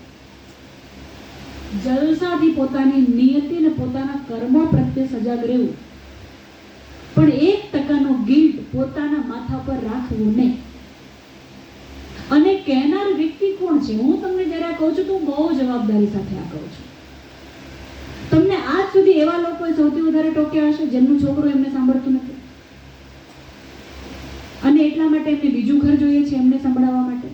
તમારા કાન છે, કચરા પેટી નથી. જે આવે એમાં નાખી જાય એવું ના હોય. ભગવાને આપણને સ્વતંત્ર મગજ, સ્વતંત્ર કાન, સ્વતંત્ર આંખ શું કામ આપ્યા હશે? કેમ જોડી નહીં દીધા? એક પરિવારનું એક મગજ, એક પરિવારનું એક સાથે કાન, ડઝનમાં લિંકિંગ જ રહેશે. જે આને સંભળાશે એ જ આને સંભળાશે. એવું કેમ નહીં કર્યું? મગજની સંરચના એક જ, એવું કેમ નહીં કર્યું? તો કોઈ મેસેજ છે, અને મેસેજ એ છે કે તમે તમારા મગજથી વિચારો, તમે તમારી આંખથી જુઓ, તમે તમારી દ્રષ્ટિકોણ વિકસાવો. બધા એક સરખા હોવા શું કામ જોઈએ? અને 4 થી 8 ધોરણના વય જૂથના જ્યારે બાળકો હોય ત્યારે એમનામાં જે ચેન્જીસ આવે છે એ થોડા વધારે પોતાના દેખાવ પ્રત્યે અવેર થઈ જાય. છોકરીઓ હોય તો એમને તો લિપસ્ટિકના શેડ ખબર પડવા માંડે. અરે યાર, મમ્મીઓની કોમ્પિટિશનમાં આવી જાય. તમારી નેલ પોલિશ સામે એની નેલ પોલિશ હોય, તમારા કોસ્મેટિક કરતા એના આમ જફા વધારે હોય. તમને ના ખબર પડતી એટલી હેરસ્ટાઈલ તો એને ખબર પડતી હોય. કપડાના કલરમાં તમે ના પડો એટલી તો એ પડતી થઈ જાય. છોકરા હોય તો આમ કૂલ બનવા માંડે. એમને એવું લાગે કે આમ સીધા આમ એડલ્ટ થઈ ગયા છે. થયું છે શું ખબર? કે બાળપણ અને યુવાવસ્થા આ બેની વચ્ચેનું તરુણાવસ્થા આજે ખોવાઈ ગઈ છે. સીધા એડલ્ટ બની જાય. એમને આમ કૂલ લાગવું છે, એમને ક્યુટ નથી લાગવું, એમને કૂલ લાગવું છે. ક્યુટ કેમ? એમને લાગે બચ્ચા જેવું કહે છે મને. એમ કે મને તમે આમ કૂલ કોને, ડ્યુડ કોને? એમની લેંગ્વેજ બદલાઈ ગઈ છે. વાત એટલી મોટી મોટી કરશે, આમ સ્ટાઇલ મારીને સ્ટાઇલમાં ઊભા રહેશે. આમ એમને એવું લાગે કે એ અમારી વાત છે, કે એ અમારા છોકરાઓની વાત છે, બોયઝની વાત છે. એટલે ખબર નહીં શું વાત કરતા હોય, પ્રધાનમંત્રીની રચના કરતા હોય. અને એક સૌથી વિકટ સમસ્યા શું સર્જાય છે ખબર? દર વખતે લોકો આપણને શું કહે કે છોકરીઓને સાવચેતી રાખતા શીખવાડો, ધ્યાન રાખતા શીખવાડો. કેમ કે રોજ છાપામાં એવી ઘટના બને કે એક આધેડ વયનો માણસ એક છોકરીને ફસાવીને આવું કરી ગયો. હું આનાથી ઊંધું માનું છું. મારે આજે આના પર જ યુટ્યુબ પર વિડીયો બી મૂકવો હતો, અને હું મૂકીશ પણ ખરી. શું કરવા આપણે બધું ધ્યાન રાખીએ? આપણે રાક્ષસોની વચ્ચે રહીએ છીએ. એટલે શું કરવા છોકરીઓને વધારે મજબૂત બનાવો? એટલે રોજ લડવા માટે નીકળે છે મેદાનમાં. એટલે આપણે એવું ડરીને જ નીકળવાનું કે હશે એટલે કે એનો ઈશારો એ તરફ જ છે કે એ છોકરીનું કોઈ કેરેક્ટર નથી. અને આપણે બધા શું સુરક્ષિત રીતે નીકળીએ છીએ? બહાર નીકળીએ ત્યારે આપણે બધા ડરતા નથી. અને આપણી ઉંમર કરતા તો આપણાથી 2 ગણી ઉંમરવાળા સાથે આપણે વધારે ડરવું પડે. સમસ્યા તો દોસ્ત એ છે કે જેની પાસે સુરક્ષાની અપેક્ષા હોય ત્યાં જ વાળ ચીબડો વળે છે, એટલે ક્યાંય કહેવાતું નથી. તમે ડરતા રહો છો સતત. જોઈન્ટ ફેમિલીમાં લોકો સુરક્ષિત છે, બધા જેવું છે. આવું કહેતી વખતે હું બહુ સભાનતા સાથે કહું છું કે રક્ષાબંધનના દિવસે મેં જ આ વિડીયો મૂક્યો છે કે કેટલી વાર જિંદગીમાં બહુ સુરક્ષિતતા મને અજાણ્યા પુરુષોથી મળી છે. એટલે એ પણ એટલું સાચું, પણ એની સામે રોજ છોકરીને કરાટે કેમ શીખવાડો? મને કહો. કેમ કે મને ખબર જ છે કે આ આજુબાજુ આમ બધા શિયાળા જ ભણેલા છે, એટલા માટે શીખવાડવું. તો એના કરતા પુરુષો અને છોકરાઓ એમને પોતાને સંસ્કારિતાના પાઠ ન શીખવાડે લોકો.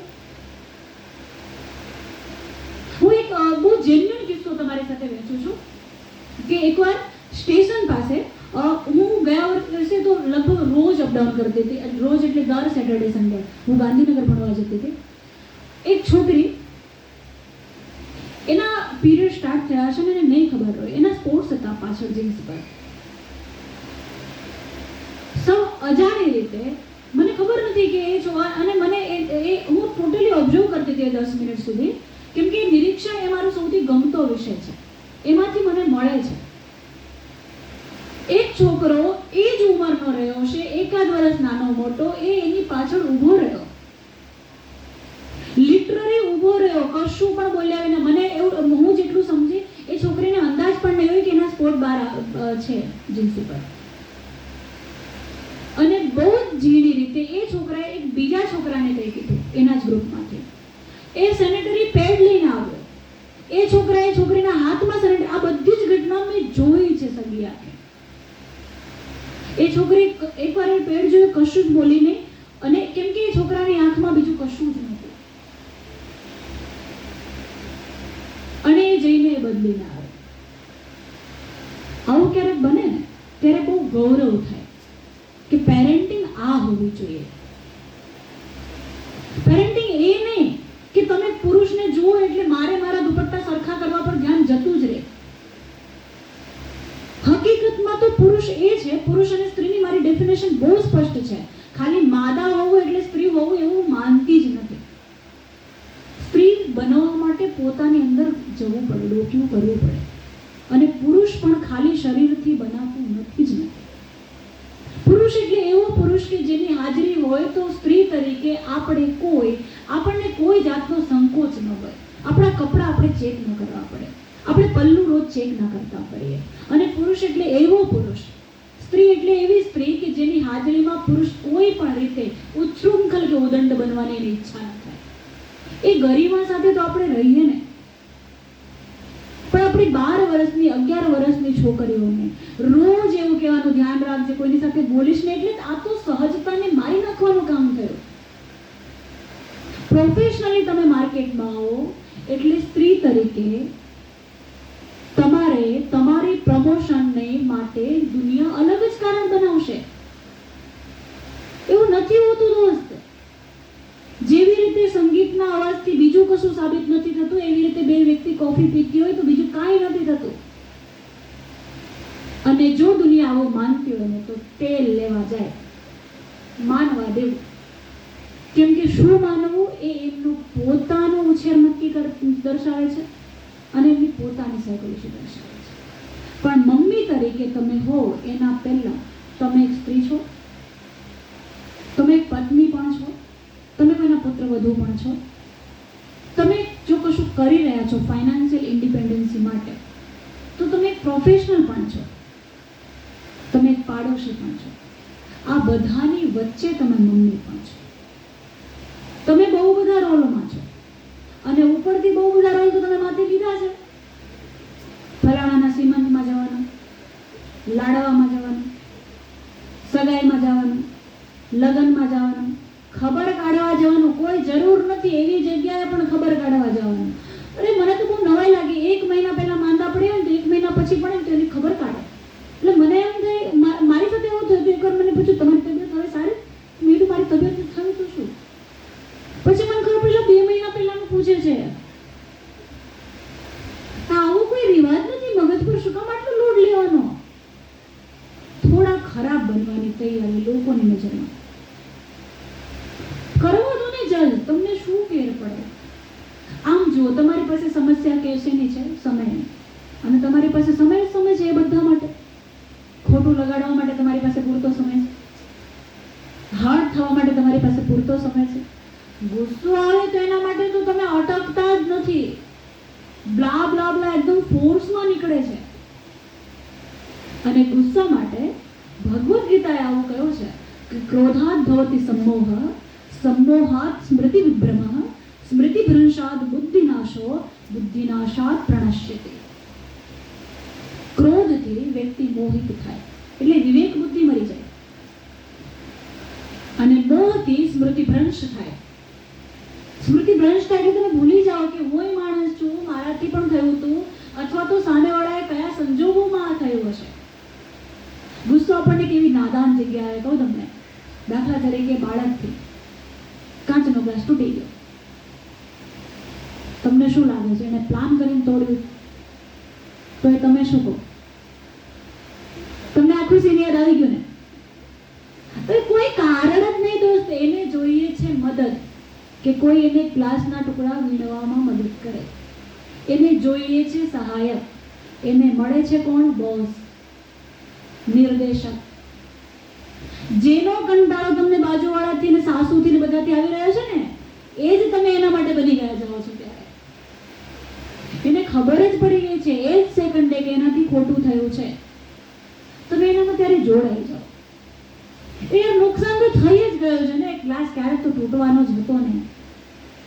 કોના માટે લાગે? આપણે તો મહેમાન માટે કાચનો ગ્લાસ લાવીએ ને, હે? નહીં લાવવા દોસ્ત. પીવું છે સ્ટીલના ગ્લાસમાં. શું ફેર પડે છે? કેટલા વર્ષ સુધી? કયા મહેમાન માટે? જે મહેમાનમાં એટલી સૂઝબૂઝ ના હોય કે આ ઘરમાં એક બાળક છે અને એક માં એને ઉછેરી રહી છે, આવી સૂઝબૂઝ ના હોય, એના માટે ખિસ્સા અને જીવ બે બાળવાની શું જરૂર છે? જવા દો જતા હોય ત્યાં નિરાંત. આપણે નહીં જશું ત્યાં, બીજું તો શું થાય? I always say to parents in counselling કે જે જગ્યાએથી તમને તમારા બાળક માટે ફરિયાદો મળી રહી છે, 2 વર્ષ એ ઘરે જવાનું બંધ કરી દો. એની જગ્યાએ ગાર્ડનમાં જાઓ, જલસા કરો, નવું ગ્રુપ બનશે, મજા આવશે. કાંઈ નહીં તો મારા વિડીયો જ જુઓ, મજા આવશે. પણ શું કરવા એ બધા? એટલે જે ઘરે જતા પહેલા તમારે એ શોધવું પડે કે મારી તમને ખબર હોય કે આ મારી છોકરીને જજ કરશે. અમારી તો બધું જ કરે હો. એટલે આપણા મનમાં શરૂ થઈ જાય, મારી જ કાંઈ નથી કરતી, મારે શું બોલવું, મારો જ કાંઈ નથી સાંભળતું, શું બોલ? અરે કોઈનું કોઈ કાંઈ નહીં સાંભળતું દોસ્ત. ખાલી તમારી સામે સારા થાય છે. નહીં જવાનું. અને સૌથી પહેલા તમને લાગે છે કે ઇજ્જત સૌથી મહત્વની વસ્તુ છે અને તમે એ માનો છો કે તમને પણ ઇજ્જત મળવી જોઈએ. જે તમે ભૂમિકા ભજવી રહ્યા છો એની ઇજ્જત તમને નથી મળી રહી, લાગે છે ને? રાઈટ? દરેક મમ્મીઓને લાગે છે અને આવું બનતું પણ હોય છે. કેમ કે પપ્પા જમવા બેસે, એને એક તો છે ને, તમારા પુરુષો જ્યારે જમવા બેસે આવે ત્યારે અને મોબાઈલ મચડતા હોય ને, તો પીરસવું જ નહીં થાળીમાં. બેસ્ટ પીરસવું જ નહીં. હવે જેના માટે તમે 5 વાગ્યાથી વિચારતા હો કે કાલે આ શાક બનાવ્યું તો એટલે આજે નથી બનાવવું, આ તો સવારે જ બનાવ્યું એટલે નહીં બનાવવું. એક તો શાકની મોંઘવારી તમને દેખાતી હોય, એક તો ટામેટા સારા નથી મળતા એ તમને દેખાતા હોય. એટલું બધું વિચાર કરીને જેની થાળી પર પહોંચતા પહેલા તમે જાત શેકીને ગરમીનો ફગાવી દઈને તાપ સાઈડ પર મૂકીને બાળકને સાચવતા રોટલી એમને કાળી પડી ગયેલી નથી ભાવતી એ વિચાર કરીને બનાવતા હો. એ માણસ પાસે જો 15 મિનિટ તમારી 4 કલાકની મહેનત માટે ના હોય તો થાળીમાં પીરસવું જ નહીં. તૈયારી સાથે એક દિવસ ભડકશે. તૈયારી રાખવી. આપણે કુલ જ રહેવું. આપણી સ્ક્રિપ્ટ છે, આપણે ડિરેક્ટર છીએ આ મૂવીના. મૂવીમાં હીરો આવો કરવાનો જ છે કેમ કે આપણે કરાવવાના છીએ એની પાસે. ભડકવા દેવું અને પછી બધો જ ભડકો પતી જાય ને પછી પૂરેપૂરું એક્ટિંગ લાવીને પોતાની જાતને. ભારતની ભૂમિમાં કોઈનામાં એક્ટિંગ ન હોય ને એવું શક્ય નથી. કારણ કે આપણો ઇતિહાસ જ અભિનયથી ભરેલો છે. તમે મહાભારત તકાશો, ક્યારેક આપણે મહાભારત પર વાત કરીશું. એટલે તમારા લોહીમાં છે અભિનય નાટક. તો તમે કેટલું પ્રેમથી બાજુવાળાને કે કોઈને બી ઉલ્લુ નહીં બનાવી દેતા હે? અને પછી કેટલા રિલેક્સ થઈ જાવ છો ફોન મૂકીને. તો એ તમામ અભિનય કરીને પોતાની અંદર લાવીને પૂરા ઇમોશન સાથે આંખમાં આંખ મેળવીને, પણ ડોળા કાઢીને નહીં, ડોળા કાઢીને આંખમાં આંખ મેળવીને બહુ પ્રેમથી કહેવું કે ખાલી એટલી ઈચ્છા અને અપેક્ષા છે અને એ પણ ખાલી તમારી પાસે. અને પછી આ બધી પ્રોસેસ કેવી? હા, 15 મિનિટ તમે આ સ્વાદ માટે ન કાઢી શકો? તમને કેવું લાગે છે, તમારા ચહેરા ઉપર તમને ખુશી આવે એના માટે તો આટલું બધું કરીએ છીએ. એકવાર વિશ્વાસથી જવાબદારીથી કહીને જુઓ. હવે રોજ અભિનય કરવો એના કરતાં એક દિવસ કરવું ન સારું? પછી 15 દિવસે પાછા કરશું. કેમ કે માણસને આજ સુધી ટેવ નથી એટલે રિવિઝન જરૂરી હોય. પણ પછી પ્રેમથી રિવિઝન થશે.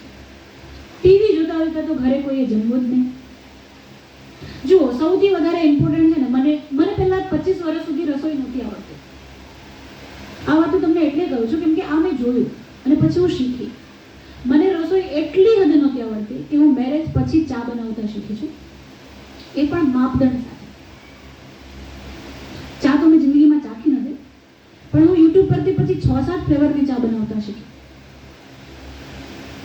કેમ કે મારા મમ્મીને બેડ રેસ્ટ હતું, મારા મધર ઇન લોને, અને મને એટલું સમજાવ્યું હતું કે જે વ્યક્તિ તમને બહુ ચાહે છે એને એ સમયમાં તમે કશું પણ ગમતું આપો તો એને સ્ટ્રેન્થ મળે છે એ સમય, અને એને મળે છે તો તમને મળે છે, કેમ કે આ માહોલ છે. એટલી હદે મને નહોતું આવડતું કે જીરું અને અજમો આ બેને હું એવી રીતે ઓળખતી હતી કે જેનું નામ મોટું એનું સાઈઝ નાની. અજમો નામ નાનું તો સાઈઝ મોટી. અજમો એટલે ભાજીવાળા જેટલા વાયુ કરી શકે એ બધામાં પડે, થિયરી. કેમ કે અને મને ખરેખર નહીં આવડતું હતું. મને એમ થતું કોઈ એવું લખે ને પોતાના બાયોડેટામાં કે હોબી કુકિંગ, તો મને એમ થતું મહાન માણસ છે આ, કોઈને રસોઈ ગમતું કામ કેવી રીતે હોઈ શકે, કોઈને રસોડામાં જવાનો શોખ કેવી રીતે હોય. એટલે મને તો કોઈ એવું કહે ને કે રસોઈ બહુ ગમે છે તો મને એવું થવા માંડતું કે જો મારી મમ્મી આ સાંભળતી હશે ને તો મારો વારો તો એમને પડશે.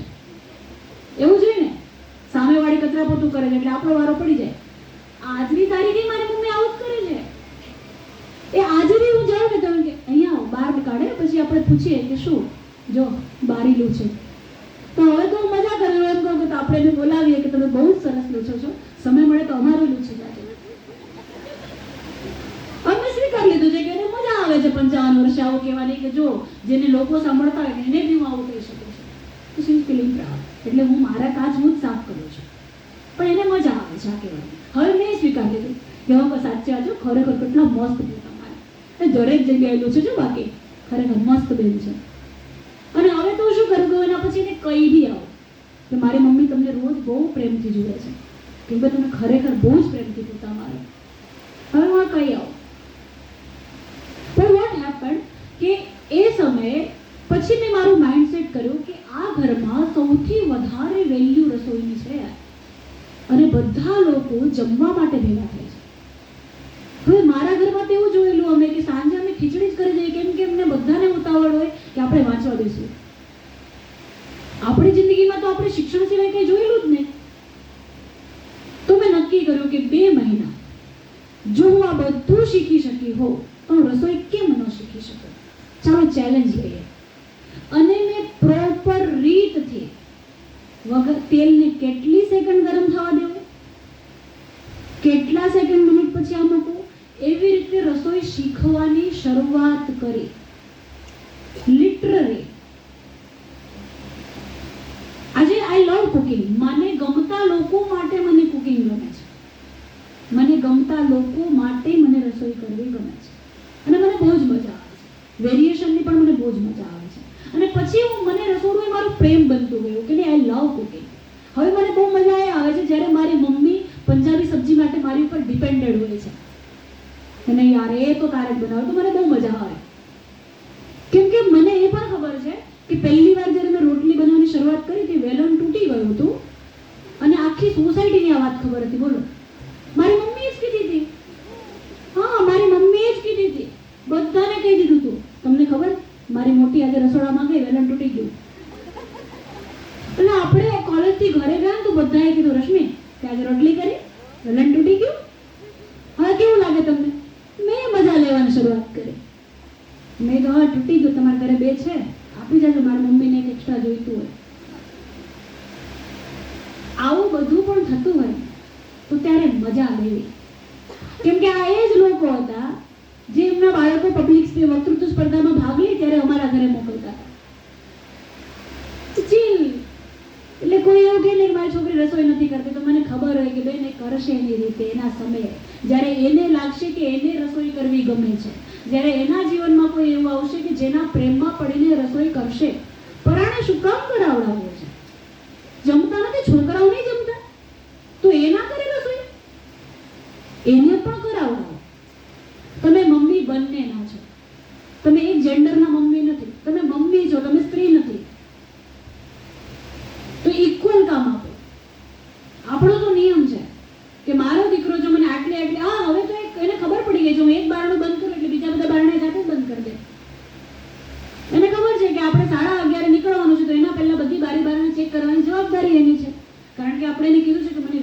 છે કે હું ભૂલી જાઉં પણ તમે ન ભૂલી શકો.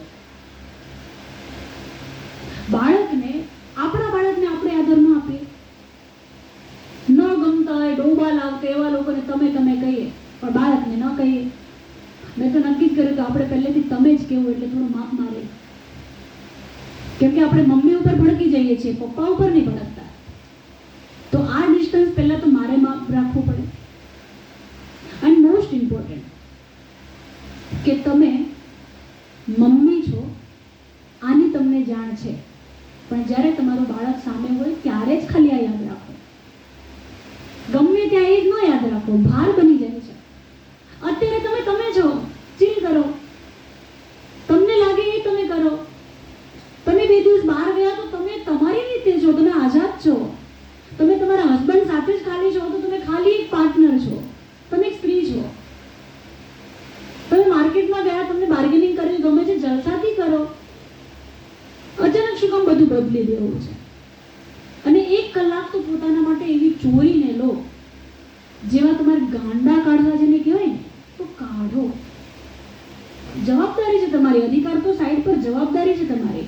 અધિકાર જ્યારે શોધીએ ને ત્યારે થોડા આપણે મસ્ક્યુલિન થઈ જઈએ, થોડા આપણે રૂડ થઈ જઈએ, પણ જવાબદારી જ્યારે લઈએ ત્યારે આપણે થોડા સ્ત્રી તરીકે આમ સરળ થઈએ. અને બીજું, પુરુષ સમવડે શું કરવા પણ એ ચક્કરમાં તો આપણે આપણું ગુમાવી દઈએ છીએ. જો કોઈને માફ કરી શકીએ ને તો આપણી સ્ટ્રેન્થ હોવી જોઈએ. જો માફ કર્યા પછી બેસી જાઓ ને, અહીંયા બેસો, એટલે કોઈને શોધું છું. તો જો કોઈને માફ કરી શક્યા પછી તમને અંદર રોજ થતું હોય તો એ ભાર છે, એનો મતલબ કે બનાવટ છે. અને ગુસ્સો જ્યારે બી આવે ને, એ તો ગુસ્સા જેવું કંઈ હોતું નથી. ગુસ્સો ક્યારે આવતો નથી, આવી જાય, આવી નથી જતો, તમે લાવો છો. હકીકતે તો તમને સૌથી વધારે તોડી પાડનાર તમારા, જો તમે કંઈક કામ કરો છો તો તમારા બોસે ઘણીવાર તમને અપમાનિત કર્યા હશે, તમે ત્યાં નથી ભડકતા. તમારા વડીલે કંઈ કીધું હશે, તમે ત્યાં નથી ભડકતા. તો તમને આ જ નાનું બાળક મળે કે જેની સામે તમને ગુસ્સો આવી જાય, તમને નથી આવી રહ્યો, પણ ત્યાં ચાલી શકે એમ છે. તો સૌથી મહત્વનું બીજ, એને શું કામ ગ્રાન્ટેડ લેવાનું? 24 કલાક સુધી એ મુદ્દે વિચારવાનું જ નહીં. એકવાર હોમવર્ક ન થાય ને, એનો કોઈ એવો સ્ટ્રેસ લેવો નહીં. નથી થયું ભાઈ, ન થયું તો શું થઈ ગયું?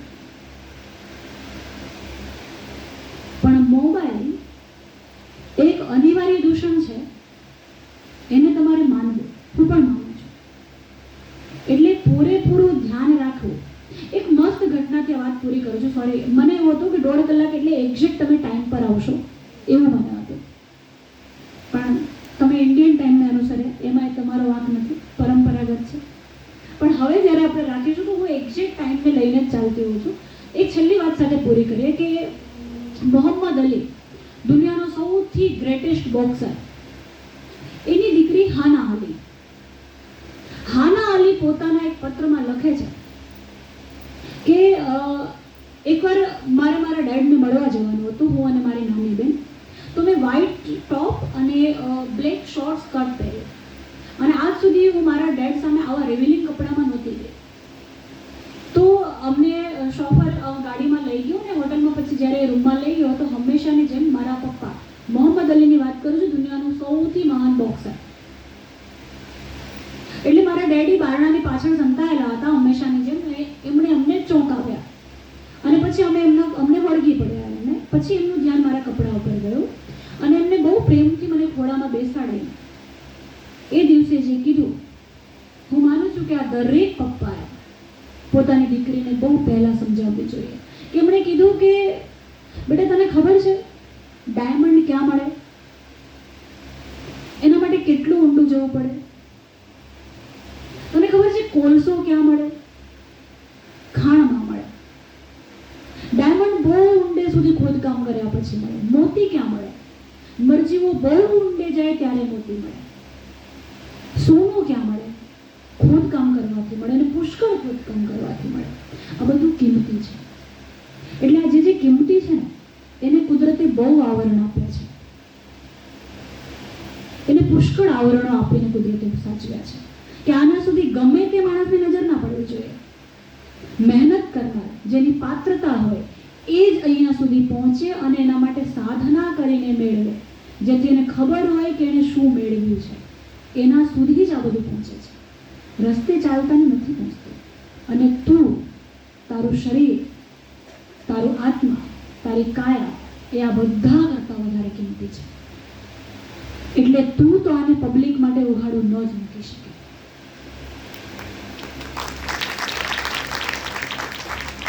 અને આ જ્યારે હું તમને કહું છું, હું સ્ટુડન્ટ્સને પણ હંમેશા કહું છું, મને બહુ સારું લાગે છે કે મેં બહુ પહેલાંથી આ નક્કી કર્યું તો મને એ તો ખબર હતી કે હું એજ્યુકેશન ફિલ્ડ માટે જ જન્મી છું.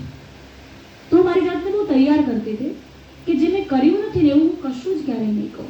મેં મારી આખી કોલેજ લાઈફમાં ક્યારેય જીન્સ નથી પહેર્યું, મને કોઈ જીન્સમાં જોયું જ નથી. અને મેં આ નક્કી કર્યું તો હું 10મા ધોરણ પછી ઓફકોર્સ મારી મમ્મીના કકડાટ જેને કહેવાય એના કારણે જ હું સિલાઈ શીખી હતી, પણ પછી મારા જાતે સીવેલા કપડાં મેં આખી કોલેજ લાઈફ પહેર્યા હતા. કેમ કે 10મા ધોરણમાં જ્યારે મેં ડૉક્ટર કલામને વાંચ્યા હતા અને fall in love with that main, કે આપણો પ્રેમ તો આ જ હોઈ શકે. પ્રેમ તમારી સ્ટ્રેન્થ હોવી જોઈએ, તમારી કમજોરી, જે તમને દિશા બતાવે. અને ચકાસવા માટે કે તમે બહારનું ક્યારે કોઈએ મને આવી રીતે આ હેરસ્ટાઈલમાં જોઈ નથી. મારી કોલેજ લાઈફમાં મારા ટીચર્સે કોઈએ હંમેશા લોકોએ તેલ નાખેલા ચોટલામાં જોઈ છે, પૂરા સ્લીવ સાથેના ડ્રેસ દુપટ્ટામાં જોઈ છે. અને મારે જોવું હતું કે તમે બાહ્ય કશું, કેમ કે હું એ જ ઈચ્છતી હતી કે લોકો મારી બુદ્ધિ સિવાય કશું જ ક્યારે ન ચકાસે. આ 25 વર્ષ પોતાને ઘડવાના વર્ષો હોય છે. અને પછી હા, મોહમ્મદ અલી, હાના અલી એ પણ લખે છે, મારા પપ્પાએ મને કહ્યું કે તું તારું અનાવૃત શરીર એને જ સોંપજે કે જે તારી આત્માની અનાવૃતતા સુધી પહોંચવાની લાયકાત ધરાવતો હોય. બાકી આખી જિંદગી આવરણમાં રહેવું મંજૂર, પણ કચરા પટ્ટી માટે તો ખુલ્લા નહીં જ પડીએ.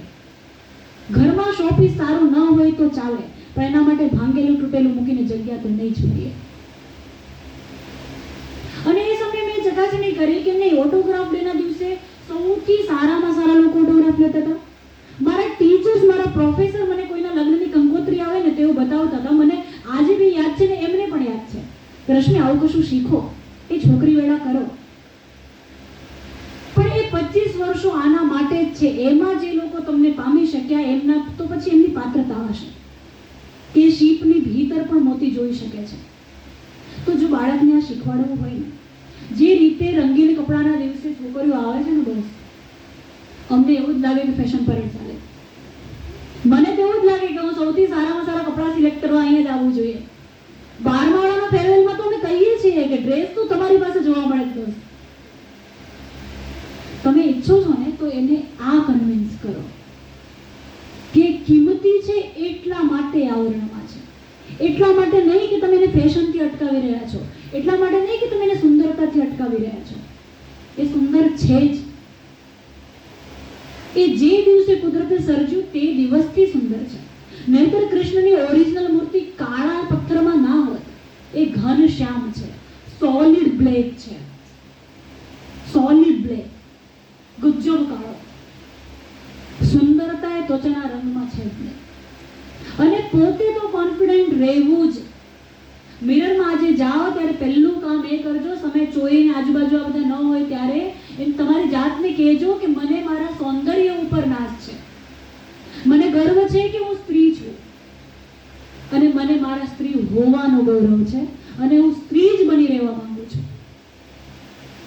બહુ બધા problems, there are lots of topics, પણ મને લાગે છે કે તમારી સમયની મર્યાદા છે અને તમારે કામ પણ હશે. I don't want to break it, એટલે હું અહીંયા અટકાવું છું. પણ બે વાત સાથે, એક તો પહેલી વાત કે તમે મમ્મી પણ છો. આખી દુનિયા એ તમને સર્ટિફિકેટ આપ્યા નથી અને તમને કોન્ટ્રાક્ટ સાઇન તમારી પાસે કરાવ્યા નથી કે તમે બધાની મમ્મી નથી. તમારી સાથે રહેલા પુરુષના પણ તમે પત્ની છો, પાર્ટનર છો, મમ્મી નથી. અને ધીમે ધીમે મમ્મી ન બની જાઓ એની. આટલું ખાધું, આટલું ખાઈ લો. અરે કોઈ ખાઈ જ લેશે, બહાર જઈને દોસ્તાર સાથે નાસ્તો કરી લેશે. ભાઈ સાહેબ, શું કામ આટલી બધી ઉપાધિ? લેટ ધેમ ગો. કરવું પ્રેમથી, તમને જેમાં મોજ આવે છે ને એવા કામોની યાદી બનાવીને એટલું કરો. મજાથી બેસવું ડિવાઈડર પર. ક્યારેક લોકોને ગાંડા લાગે તો લાગવા દેવું. ગાંડું કોણ નથી આ જગતમાં? બધા જ છે. અને સાબિત થયેલું છે કે દરેક માણસમાં પાગલપન છે.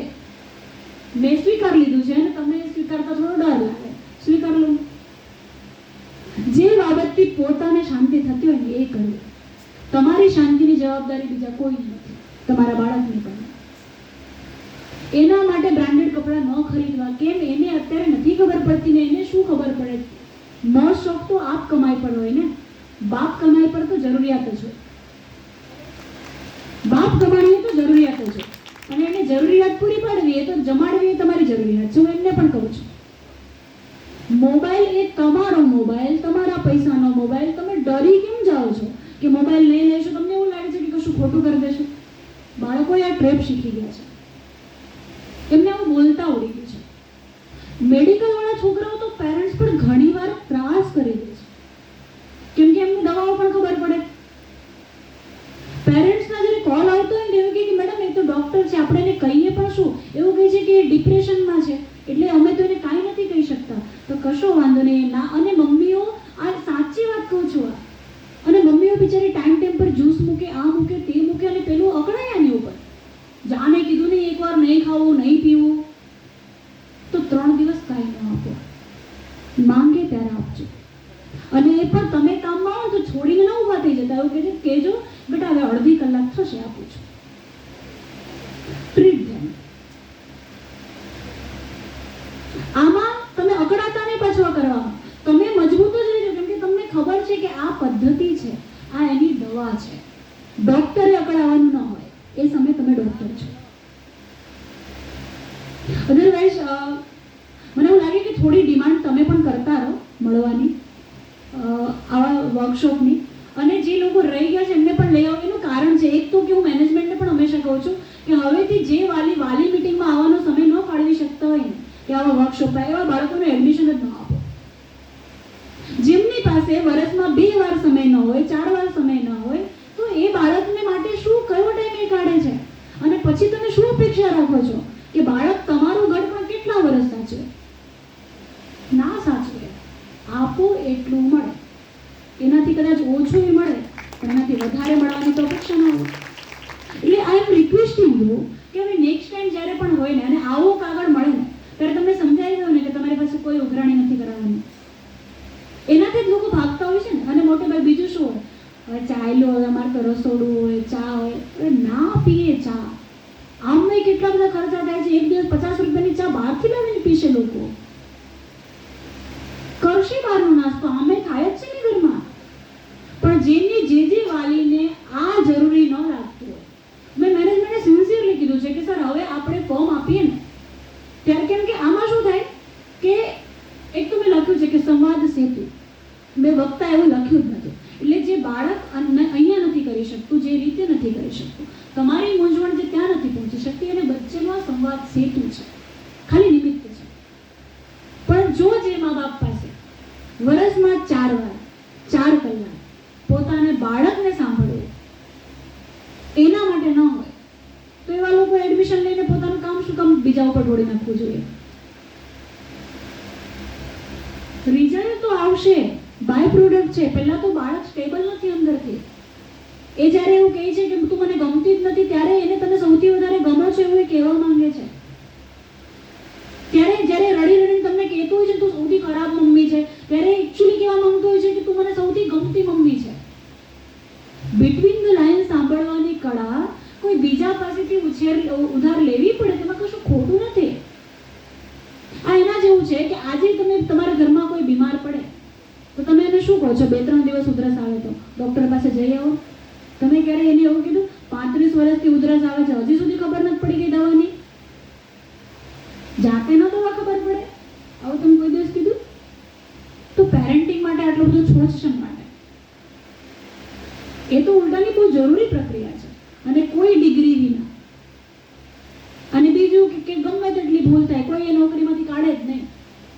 પણ આ બધી ખામીઓ એ બાળકમાં આવીને સમાજમાં મોટું થઈને બહાર આવે. હું તો જોઉં છું 8માના છોકરાઓ ગજબ રીતે શું શું જુએ છે એ લોકો યુટ્યુબ પર. તમે એમની સાયકોલોજી શોધો એકવાર. 6ઠા ધોરણની છોકરી જાણી જોઈને એ છોકરી છે સભાનતા સાથે, અને આ કોઈ પણ દીકરી હોઈ શકે, હા, આ ઉંમરની સાયકોલોજી છે. એ એટ્રેક્ટ કરે છે બીજાને. કેમ? એને તમારું અટેન્શન જોઈએ છે. એને જોઈએ છે કે એને કોઈ અટેન્શન ના આપે. પહેલી વાત તો એ છે કે પેરેન્ટ્સ તરીકે મારી જવાબદારી છે કે મારા બાળકને એવું ન લાગવું જોઈએ કે મારા મા બાપને મારા માટે સમય નથી, જે સૌથી વધારે થાય છે. હવે આ લોડ થયો, પણ એને બીજી રીતે લો કે મેં તમને પહેલા પણ કીધું કે તમે તમારા માટે સમય લો પહેલા. કેમ કે તમે તો સતત બીજા માટે દોડો છો. સવારે આમને આ બનાવવાનું, પછી આ બનાવવાનું, પછી આ આવશે ને આમ કરવાનું, પછી આ આવશે ને આ કરવાનું. આ બધામાં તમને ભૂલાઈ ગયું છે કે 8 મહિને જ્યારે આ રડતું હતું ને 8 મહિનાનું બાળક, ત્યારે તમને એની ઉપર ચીડ નહોતી ચડતી. તમને એમ કહેતું હતું કે આજુબાજુના લોકો જેના માટે આખો દિવસ કરું છું એ કેમ મારા દીકરાને અત્યારે રડતું નથી સાચવતા. એની વારે વારેની ચડ્ડી બગડે તો તમને એની પર ગુસ્સો નહોતો હોતો, તમને કન્સર્ન થતું હતું. તમને એમ થતું હતું કે હું કેમ કશું એવું નથી કરી શકતી જેમાં આ બધું સચવાયેલું રહે. આજે શું થાય છે? આજ તમે એની ઉપર તૈયાર હો છો, એની ઉપર જ ભડકી ન ખાવે સાઈડ પર મૂક દે. એકચ્યુઅલી એ મમ્મીને શોધતું આવે છે, પણ એની મમ્મી હવે મમ્મી નથી રહી. એની મમ્મી હવે એક સોશિયલ પ્રેસ્ટીજ બની ગઈ છે. એની મમ્મીને હવે લોકો શું કહે છે એનાથી બહુ ફરક પડવા માંડ્યો છે. એની મમ્મી હવે લોકો પાસેથી ઇજ્જત જોઈએ છે. એની મમ્મીને હવે લોકો પાસેથી વખાણ જોઈએ છે. એના ચક્કરમાં એની મમ્મી ખોવાઈ ગઈ છે. તો બસ એની મમ્મીને પાછી લાવવા માટે સૌથી પહેલા તો તમે પોતાને પાછા લઈ આવો. બહુ બધા મુદ્દા હતા, પણ હવે એના માટે નેક્સ્ટ કોઈ સેશન કરીશું. બટ આઈ ઇન્સિસ્ટ યુ કે આ પણ તમારી જવાબદારી છે. માંગો. અને આ ખુશી ખાલી ના રહીને એ પણ તમારી જવાબદારી છે. જો તમારા કહેવાથી એ ઘરેણાની દુકાનમાં તમારી બેનપણીઓ ઘરેણા લેવા જતી હોય, તો તમારા કહેવાથી તમારી બેનપણીઓ અહીંયા આવે એવું તો બને જ ને. કોઈ ખર્ચોય નથી. તમે કહો એ જગ્યાએથી અનાજ ખરીદવા માટે લોકો એકવાર જતા હો, કુર્તી જોવા માટે જો લોકો જતા હોય, તમે આખી સોસાયટીના રિપ્રેઝેન્ટેટિવ લીડર બની જતા હો, તો આના લીડર બની જાઓ ને. લીડરશિપ તો તમારામાં છે, જોરદાર છે. તમને અને પાછું તમારી પાસે તો સોશિયલ મીડિયા મેસેજ બી એમને આવે છે. તમને ખબર પડી જાય છે કઈ જગ્યાએ કુર્તી સસ્તી ને સારી આવી. તો તમને આમાં ધ્યાન નથી. એનો મતલબ કે તમે આને એટલું ઇન્ટરેસ્ટિંગ ને મહત્વનું નથી લેતા જેટલું તમને 100 રૂપિયા બચાવવા વાળી 3 લેગીસ પર જો ડિસ્કાઉન્ટ હોય તો ત્યારે તમને કમ્પ્લીટ ખબર હોય છે. તમે ગ્રુપમાં કહી દો છો. જો આ બધું થતું હોય રોજ, તો બી અ જેન્યુઇન લીડર. જે તમે બાળક પાસેથી ઈચ્છો છો એ પહેલા તમારી પાસેથી તમે જ ઈચ્છો. એટલે તમને ખબર પડી જશે કે જો આ વાતને તમે કન્વે કરી શકો છો તો તમારા બાળકને તમે આવી બીજી વાત પણ કન્વે કરી શકશો. સહેલું શું છે કે પહેલા તમે તમારી બેનપણીઓમાં લીડરશિપ તમારી જાતમાં છે. આવું જોઈએ. સહેલા કામથી શરૂ કરવું. સીધું અઘરું જ કરવું એવું ના હોય, એનાથી લોડ પડે. ઓકે, સો આઈ હોપ કે તમે ખરેખર રિલેક્સ થયા, તમને મજા આવી, તમારી એક પણ મિનિટ બગડી નહીં, અને તમે ખરેખર સમજી ગયા છો એમ કે એક્ઝેક્ટ ટાઈમ પર શરૂ કરીને એક્ઝેક્ટ ટાઈમ પર પૂરું કરવું એ મને પોતાને બહુ જ ગમે છે. અને હું માનું છું કે 10 વાગે પછી તમે તમારા કામનું આયોજન કરી શકો એ રીતે જ હોવું જોઈએ. હા, એવું પણ નથી કે મારે 1 કલાક બોલવું જ એ મારો નિયમ છે, નહીં. પણ મને એમ થયું કે આ વાત પહોંચવી તો જરૂરી છે ને, એન્ડ ધેટ્સ વાય તમારો ટાઈમ વધારે ગયો છે. And for that I am not sorry. હું એના માટે માફી નથી માંગતી, બિકોઝ એવું કહીને આપણે શું કામ ફોર્મલ કરીએ ખાલી. So thank you so much. And I hope કે આનાથી તમે ખુશ રહો. સૌથી પહેલાં તમે રિલેક્સ રહો, અને આજથી તમે તમારી ખુશીઓને થોડા શોધતા થઈ જાઓ. એમાં જ્યાં પણ જરૂર પડે ત્યારે આઈ એમ ઓલવેઝ ધેર.